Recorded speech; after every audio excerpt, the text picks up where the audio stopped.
So this is a bit of an unusual video for me. I'm talking about 5 critical updates because I'm extending stories that we've already talked about. So if you've watched me for a long time, you'll understand exactly where we are. If not, you need to go back perhaps to see some of the previous videos. But I want to talk about critical updates that will help you understand more nuance and meaning to stories that have already taken place. So the first one is this. Yesterday I talked about elevated radiation levels in Mariupol. And I'm going to show you what I said, and then we'll continue with it. So here's what I said in my 3 big stories. Okay, so here are the 3 big stories for today. So the first one is that there's elevated radiation in Mariupol, but I only see it on Twitter. Somebody stop for a second. Notice this is not a cell phone. This is some kind of detection device. I'm going to talk about that in just a moment. He alerted me it's all the talk on Telegram in some channels, and so we don't know exactly what it is. It measured 15 times higher than a safe level. That means at the same level than the storage facilities for solid liquefied waste in Chernobyl. And you see it a few times on Twitter. When I looked at it on like a Google search for news, I didn't see anything. The latest thing was July 4th. That wasn't it. When I looked at it on I found a little bit. Mariupol radiation levels surged 15 times over, and I'm looking for solid sources.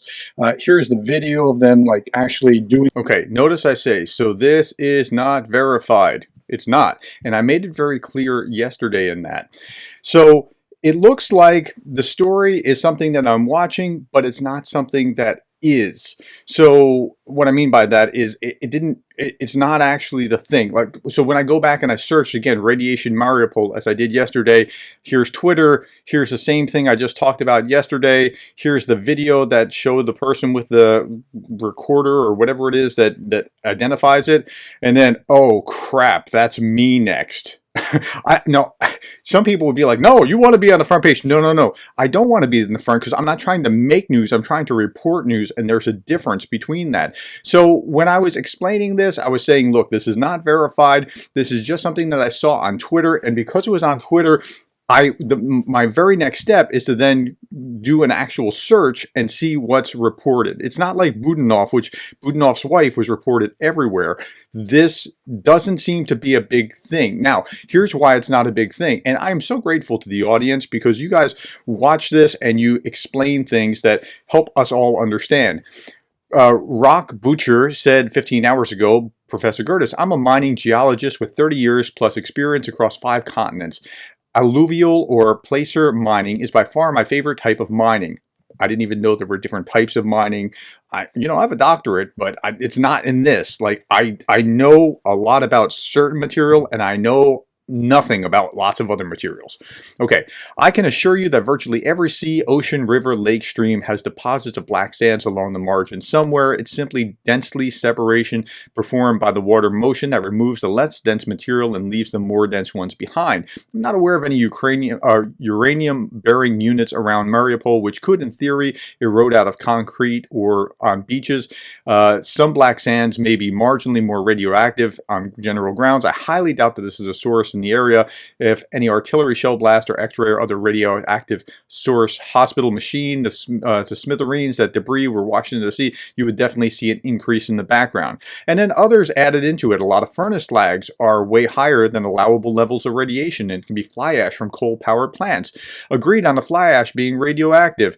Mariupol was a steel town after all. Potassium. So there is possibly, in Germany, the steelworks region, slag from the steel production is radioactive, but not at 15 times higher. So there is potential for that to be, but it doesn't look like it's something caused by nefarious means, that the Russians did this or that something leaked out of that or whatever else. So the story is a non-story. I have egg on my face, but there's no need to hide it. There's no need to sweep this under the rug. Like, I don't want to be here on, if you Google radiation Mariupol, number 4 on the list. I don't want to be there. I want to contribute to the conversation, but like, I don't want to be number 4 if there's only 4 there. And the last thing was August 5th, and before that, March 31st.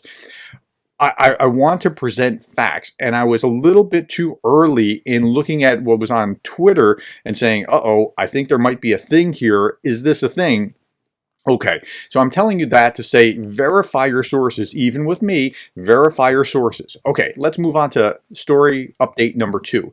So the U.S. Senate, this was a couple days ago, U.S. Senate announces a vote on Ukraine aid requests. So the Senate's going to push through the $106 billion package on the Senate side, but of course it needs House approval, so it's a non-starter, and they're doing that just to, point out at least to, if not to just Republicans, at least to Democrats, this is not this is a non-starter. And that's even how the language was in Politico talking about this.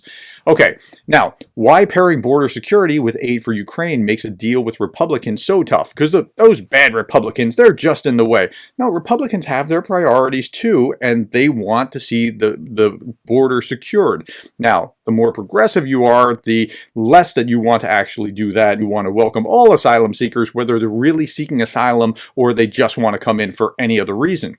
Okay, so that's a broad brushstroke, but that's kind of what's going on. And if you read this, it'll paint Republicans as like, oh, they're just bad. Now, there's different types of Republicans. I'm a Reagan conservative. I think we ought to control the border and then let in as many as we want. That's fine. I'm okay with that.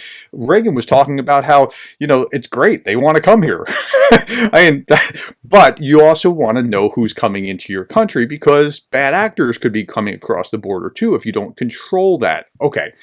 Now, next article related to this is why Senate Democrats are prepared to swallow a border compromise. So they're going to push this $106 billion package. It's going to fail, and then they'll have to work together. And working together is part of the system. The system, I can tell you from my doctoral dissertation research on the U.S. Constitution, the system's not designed to be smooth and efficient.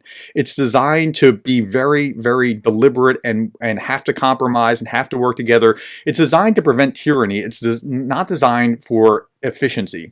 Okay, now let's move through. What's actually motivating the Democrats on this side? We know what's motivating the Republicans. They want to have border security, but the Democrats are going to compromise on this, not just for Ukraine, but because their own interests are at stake. Here's what I mean. They're motivated not just by concern. This is Politico, which is a good, solid political source, although it leans pretty well to the left, but it's a good, solid source to kind of understand what's going on in Washington. They are motivated not just by concern for America's embattled allies. They also believe changes are needed to help a migration crisis that is growing more dire and potentially, this is the important part, potentially dull the political sting of border politics in battleground states before the 2024 elections. Okay, so if you're looking at there's two things that politicians are looking at all the time. They're looking at getting their priorities through, but they're also looking at getting reelected. In fact, public choice theory, Buchanan, the Nobel Prize winning economist, got his Nobel Prize for essentially proving that what politicians want most is to be reelected. Okay, so they're looking at that, and they're looking to 2024. If you look at, and now this is a 10 Senate seats that are most likely to flip in 2024. This was published in October of 2023. Okay, so not too long ago, about a month ago. 10 Senate seats. What's most likely to flip? Let's look at these. Number 1, Democrat, West Virginia. Number 2, Democrat, Montana. Number 3, Democrat, Ohio. Number 4, Democrat, Pennsylvania. Number 5, independent, but really the Democrat calls herself an independent, beat the Republican, Carrie Lake. So another Democrat, number 5. Okay. Number 6, Democrat, Nevada. Number 7, Democrat, Wisconsin. Number 8, Democrat, Michigan. And then number 9 is Republican, but it's Ted Cruz. In a very Republican state, I can't see that happening. Number 10, maybe a toss-up, because Florida, although he's a Republican, it goes both ways, right? So there's 1 out of 10 that I think actually could flip a Republican, and the other 9 can flip Democrat. Now let's go back to where we were here. Again, why will Democrats compromise here? They're going to compromise because they want to keep their majority, and they have a razor-thin majority. The Senate has a majority of 51. If they had 60, they could just kind of ignore the Republicans, but they can't do anything. In the House, they have a razor-thin majority of Republicans. So both sides have to play nice. They will play nice. Ukraine will get the aid it needs. Okay, let's go on to the next story. This is update number 3. Finland closes its entire border with Russia after tensions over asylum seekers. Okay, so what's happened here is that Russia has been using its own border crisis with Finland in order to have a hybrid war against the West, against Finland, against the European Union. Okay, the highly unusual move. So Finland, just a couple days ago, closed all its border crossings with Russia except for one. But now it's closed all of them. The highly unusual move, which allows the closure of 8 crossing points, means that the entirety of the 830-mile land border between Finland and Russia will be closed until December 13th. Finnish Prime Minister Orpo said, "This is Russia's influence operation and we do not accept it. Finland is the target of a Russian hybrid operation." They really are. I think that's what's going on. This is a matter of national security. So closing the border is not just to be mean. It's not like, let's go back to where we were here with the mean Republicans. It's not because they're racist. It's not because they're just mean. Now, they may be politically motivated by, keeping certain people out because they want jobs. That's the populist. I'm not that kind. I'm a free marketeer. Yeah, immigrants, that's good. But we want to control who it is. But there really is a need to control your border, and Finland is actually recognizing that. Okay, Finland is a target of Russian hybrid operations. It's a matter of national security. This is organized activity, not a genuine emergency, Orpo said. Speaking with Brussels, NATO Secretary General Jens Stoltenberg has said that Russia was using migration as another tool to try to put pressure on its neighbors. Okay, that's what I think that's a legitimate thing of what's going on. I think this is another example of how Russia is using many different tools to put pressure on neighbors. I think we've seen them using energy. We've seen them using cyber attacks. We've seen them using different kinds of clandestine operations to undermine our democracies. So far this month, more than 900 asylum seekers from countries. Now, so that's not necessarily bad that there's 900 asylum seekers, but why are there countries including Somalia, Yemen, Iraq, Syria trying to cross from Russia into Finland? Like, what's going on there? So something's odd about this. And yeah, I think Russia is actually using a hybrid warfare attack by trying to create a border crisis with Finland. Okay, next story. Ukraine. This is update number 4. Ukraine is to change its conscription policies in drive to sustain fighting capability. Or fighting capacity. Okay, so what's going on here? I think this is actually a smart move by Ukraine in order to try to, we'll call it smart conscription for lack of a better term. It's not just let's sign people up and put them wherever we need them to be. Let's figure out what tools and talents they have and put them in the right places. And then somebody comment about this in the thread below, and I read as many of the comments as I can. I really do. I can't get to all of them, and I'm sorry if I don't reply. It doesn't mean I didn't read it. It just I just don't. I only have so much capacity. Okay, somebody Kevin Adelari, I don't know. I slaughter English just as much as I slaughter other languages. 815 says, that's a smart change in conscription policies. I recently came across Canada's National Resource Mobilization Act, which was brought about during World War II. It was a practical response to border conscription policies that were quite controversial in Canada because of domestic reasons. The men conscripted under the NRMA were assigned to duties on the home front in Canada and guaranteed not to be sent overseas. The impact was to utilize skills to support things that had to be done at home. Ukraine seems to be doing the same things, so all the smart young Ukrainians building drones away from the battlefield are still contributing, and all sorts of other roles. Russia, in contrast, just wants more meat for the meat grinder. I think that's a reasonably fair analysis. Not exactly for Russia. They do want more meat for the meat grinder. That is true, but it's not quite as far, but what Ukraine's doing, I think this person nailed it. So very well done. Thank you for that comment. Okay, the last story. This is update number 5. So we know that Budanov's wife was poisoned. It was in Interfax Ukraine. It was in BBC. It was in Reuters. It was everywhere. Okay. So somebody, after I posted this video talking about Budanov's wife being poisoned, said, this is a non-story. She's not dead. How is this a new story? Like, okay, so if, let me put it like this, and that could have been a troll, but it might have been like a real question. If the director of the CIA, William Burns, if his wife was poisoned, we'd be flipping out, right?